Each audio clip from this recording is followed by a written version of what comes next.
श्री नवनाथ कथासार अध्याय 6. 12 मल्हार अरण्यात भूतांशी संघर्ष व त्यात विजयप्राप्ती झाल्यानंतर मच्छिंद्राने ते स्थान सोडले. त्यानंतर कुमार कार्तिकेयच्या स्थानाचे त्याने दर्शन घेतले आणि पुढे तो कोकणात उतरला. कुडाळ प्रांतात आडूळ नावाचे एक गाव आहे. गावाच्या बाहेर दुर्गामातेचे मंदिर आहे. त्याच मंदिरात कालिका देवी विश्रांतीसाठी येऊन थांबलेली होती. शंकराच्या हातात कालिका नावाचे जे अस्त्र होते तीच ही देवी होय. जेव्हा शंकराने कालिका अस्त्राने दैत्यांचा वध केला तेव्हा शंकर कालिकेस प्रसन्न झाले.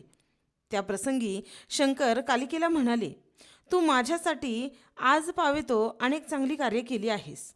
या प्रसंगी तुझ्या इच्छेस येईल तो वर तू मागून घे. शंकर प्रसन्न झाल्याचे पाहून कालिकेलाही मनापासून आनंद झाला. ती शंकराला म्हणाली, मी पुष्कळ वर्ष तुमच्या हाती राहून अनेक चांगली कार्य वेगवेगळ्या ठिकाणी केली आहेत. अंबिकेने देखील अनेक राक्षसांना यमसदनी पाठवण्यासाठी माझा उपयोग करून घेतला आहे. त्यामुळे आता मी खरंच खूप थकले आहे. मला आता विश्रांतीची अतिशय गरज आहे. कोणीही मला सुप्तावस्थेतून उठून त्रास देऊ नये अशी माझी इच्छा आहे. शंकराने तिची ही इच्छा मान्य केली. त्यांनी कोकणातील कुडाळ प्रांतातील आडूळ गावी कालिका देवीला विश्रांती स्थानासाठी जागा करून दिली. कलियुगात ते स्थान कालिका देवी मंदिर म्हणून प्रसिद्ध झाले. हिंगला देवीच्या आशीर्वादानंतर मच्छिंद्राला कालिका देवीच्या दर्शनाचे वेध लागले होते.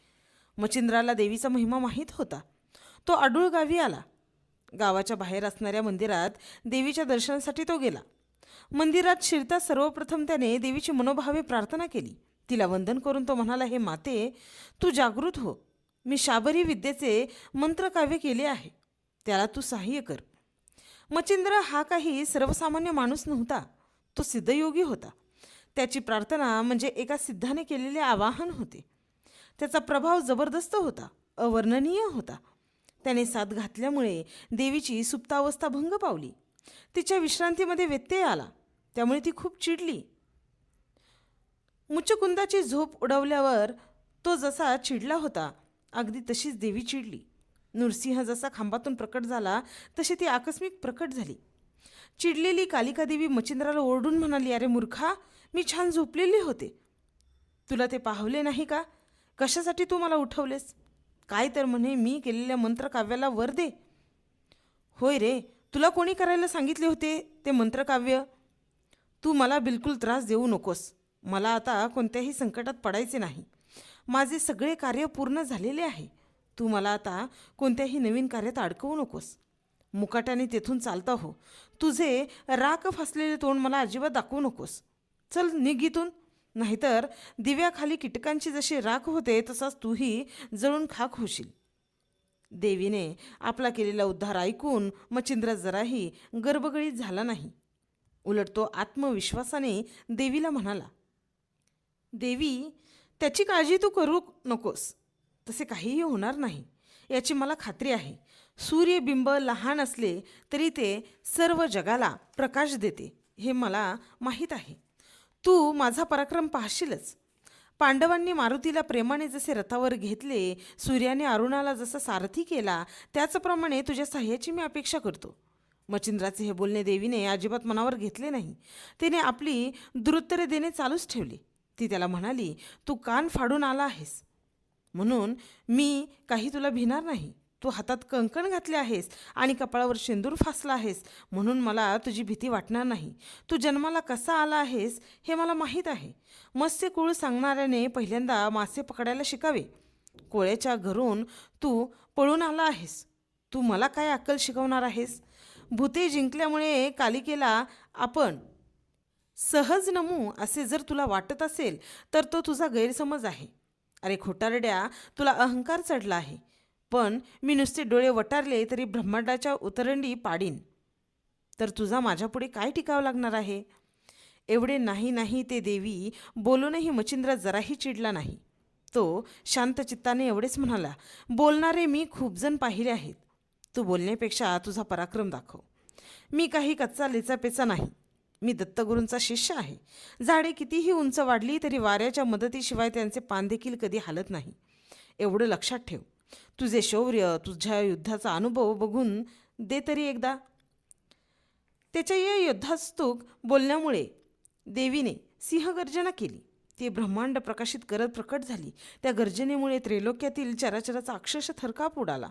देव, दानव, यक्ष, गंधर्व, दिग्गज, दिग्पाल, सर्प, नाग, पशु, पक्षी यांच्याबरोबरच मानव, ऋषी आदी सर्वच जण या सिंहगर्जनेमुळे घाबरून गेले. देव अंतराळातून पळत सुटले. पळता पळता खाली पाहून ते म्हणाले, अरे गोसाव्या, तुला देवीची शक्ती माहीत नसताना तिला क्रुद्ध कशासाठी केलेस? आता गुरूंचे स्मरण कर. स्वतःचे रक्षण तू कसे करतोस ते आता दिसेलच. चराचर भयकंपित करणाऱ्या सिंहगर्जनेनंतर देवी ओरडली, म्हणाली, मी वरची तळी आहे तर पृथ्वी खालची तळी आहे. आता या जात्यात तुला भरडूनच काढते. बघूया तुला कोण वाचवते किंवा तू स्वतःला कसा वाचवतोस. देवीच्या सिंहगर्जनेनंतर वा धमकावाणीच्या बोलवण्यानंतरही मच्छिंद्र शांतच होता. त्याच्या मुखावर आत्मविश्वास प्रखरतेने दिसून येत होता. तो अजिबात घाबरलेला नव्हता.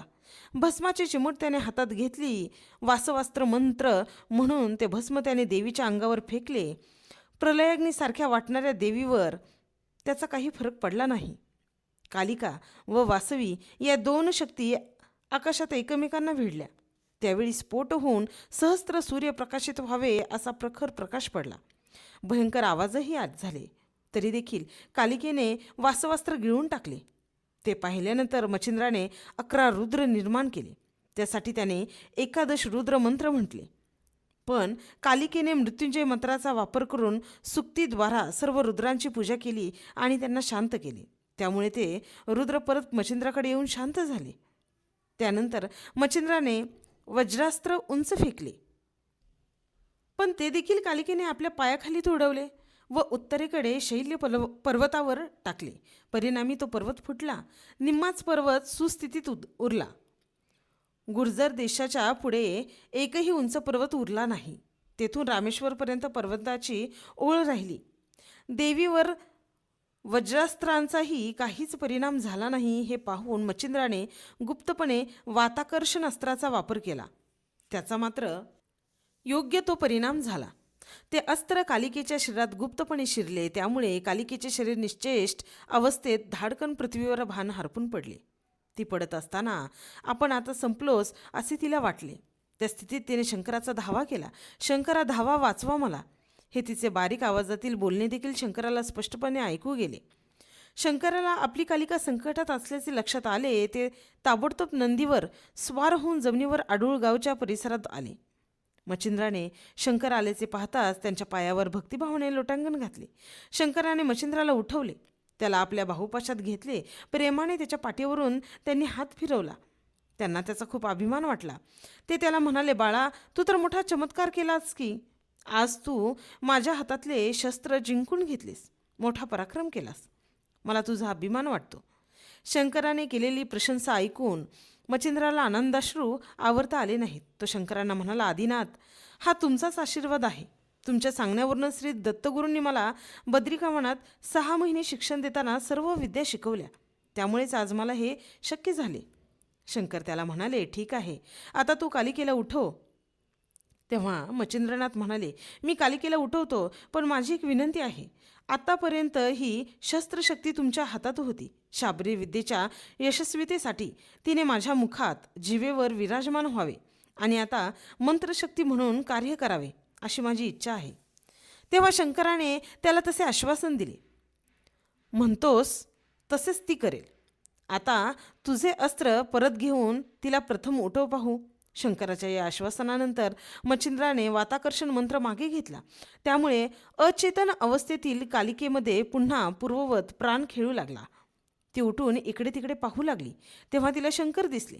आपले प्राण वाचवल्याबद्दल तिने शंकराचे आभार मानले. तेव्हा शंकर तिला म्हणाले, तू शस्त्रशक्ती म्हणून आज पावेतो माझ्या हाती इतक्या वर्ष जशी राहिलीस तशीच इथून पुढे तू मच्छिंद्राच्या मदतीला थांबून जगावर उपकार करावे अशी मी तुला विनंती करतो. त्यासाठी मी तुला नागरत्न देईन. शंकराचे विनंतीवाचक शब्द ऐकून कालिका हसली. ती म्हणाली, विनंती कशाला म्हणतात स्वामी? मी तुमची दासी आहे. आपण आज्ञा करा. आपण जिथे जाल तिथे मी जाईन आणि आपण जे सांगाल ते मी मनपूर्वक करेन. तेव्हा तुम्ही कृपा करून विनंतीसारखे शब्द उच्चारून मला लाजवू नका. शंकराशी एवढे संभाषण केल्यानंतर तिने आपले लक्ष मच्छिंद्राकडे वळवले. मच्छिंद्राला तिने आपल्याजवळ बोलवले आणि सांगितले, बाळा, तू खूप पराक्रमी आहेस. तुझ्या शाबरी विद्या या मंत्रकाव्यात तू जिथे जिथे नाव घालशील तेथे तेथे मी वाचणाऱ्याला सिद्धी प्रचिती देईन, याची खात्री बाळग. देवीच्या आश्वासनामुळे मच्छिंद्राला खूप आनंद झाला. तेव्हा कालिका शक्ती शंकराने मच्छिंद्राच्या हाती सोपवली आणि शंकरांनी नंदीवरून कैलास पर्वताकडे प्रस्थान केले. त्यानंतर मच्छिंद्रनाथही तीर्थयात्रेसाठी उत्तर दिशेला उर्वरित कोकणात निघाला. या अध्यायाच्या नित्य पठनाने वा श्रवणाने शत्रूच्या मनातील कपट दूर होईल. तो मोहित होऊन तुमचा मित्र बनेल.